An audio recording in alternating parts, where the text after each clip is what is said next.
प्यारे साथियों, नमस्ते नमस्कार। आप सब कैसे? मैं आशा करूँगा आप सभी लोग बहुत अच्छे होंगे। तो आज देख रहे हैं यूपी टेट सेकंड पेपर भाषा 1 हिंदी के 30 प्रश्न महत्वपूर्ण हैं जो कि देख रहे हैं हम लोग।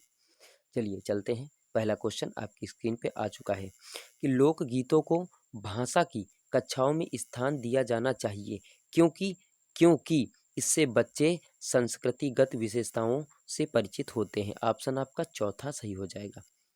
अगला क्वेश्चन है कि पाठ पढ़कर बच्चों से प्रश्न बनवाने क्या कहलाता है? चलिए देखते हैं कि शिक्षक को यह जानने का अवसर मिलता है कि बच्चों ने पाठ को कितनी गहराई से समझा है। ऑप्शन आपका दूसरा सही हो जाएगा। अगला प्रश्न है कि किसी भाषा कक्षा में कहानी कथन की आवश्यकता के संदर्भ में कौन सा तर्क उचित नहीं है? कौन सा तर्क उचित नहीं है? तो सभी बच्चों की क्षमता को ध्यान में रखते हुए यह उचित नहीं है। ऑप्शन आपका दूसरा सही हो जाएगा। अगला प्रश्न आपका कहता है कि एल एस वाई गोत्सकी के अनुसार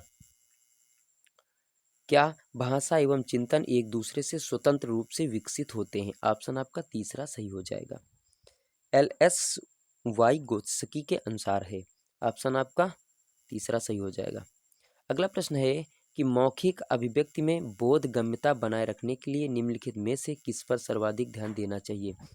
तो किस पर सर्वाधिक ध्यान देना चाहिए? विराम चिन्हों के उचित प्रयोग से अभिव्यक्ति में सम्यक गति। ऑप्शन पहला सही हो जाएगा।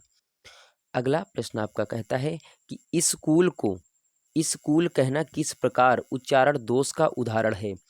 तो ये हो जाएगा स्वरागम। स्वरागम ऑप्शन आपका पहला सही हो जाएगा। अगला प्रश्न है कि आप किसी विद्यालय में हिंदी भाषा शिक्षक के पद पर कार्यरत हैं।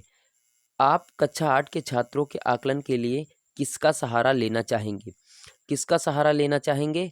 तो ग्रेडिंग व्यवस्था। ऑप्शन आपका चौथा सही हो जाएगा। अगला प्रश्न है कि छात्रों के मूल्यांकन को व्यापक तभी माना जा सकता है जब जब छात्रों के व्यक्तित्व के सभी पक्षों का मूल्यांकन किया जाए। ऑप्शन आपका दूसरा सही हो जाएगा।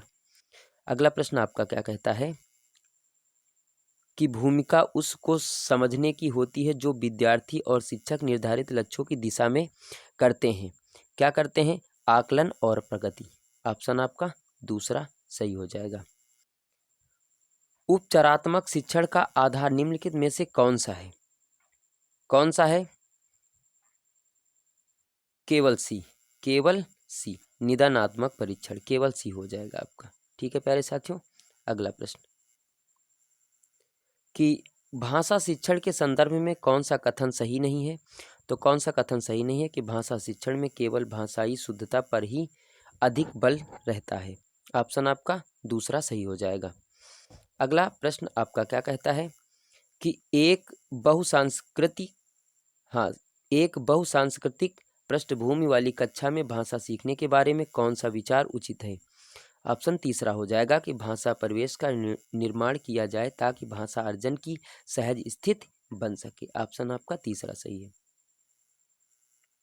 अगला प्रश्न है कि उपचारात्मक शिक्षण के लिए निम्नलिखित में से कौन सा कार्य नहीं किया जाना चाहिए?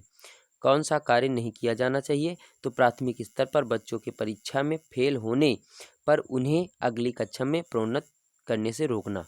ऑप्शन आपका दूसरा सही है। प्यारे साथियों अगला प्रश्न है कि निम्नलिखित में से कौन सा हिंदी शिक्षण में कहानी विधि का लाभ है? तो ऑप्शन तीसरा हो जाएगा सुनकर धारण करने की क्षमता का क्रमिक विकास होता है। ऑप्शन तीसरा हो जाएगा। अगला प्रश्न है आपका कि आप एक शिक्षक के रूप में विद्यार्थी के ज्ञान के विभिन्न पहलुओं के बीच उनकी पहचान करने और उनके आपस का संबंध निर्धारित करने की योग्यता की जांच करना चाहते हैं। इसके लिए आपको किस प्रकार के प्रश्नों का निर्माण करना चाहिए? किस प्रकार के प्रश्नों का निर्माण करना चाहिए? तो निबंधात्मक। ऑप्शन आपका पहला सही हो जाएगा।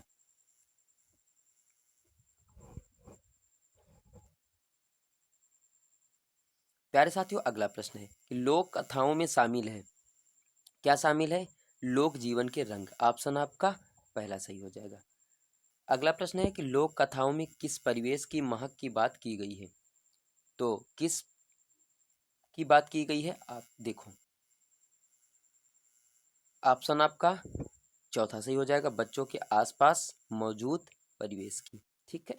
अगला प्रश्न बच्चों से हमारी क्या अपेक्षा रहती है? क्या अपेक्षा रहती है?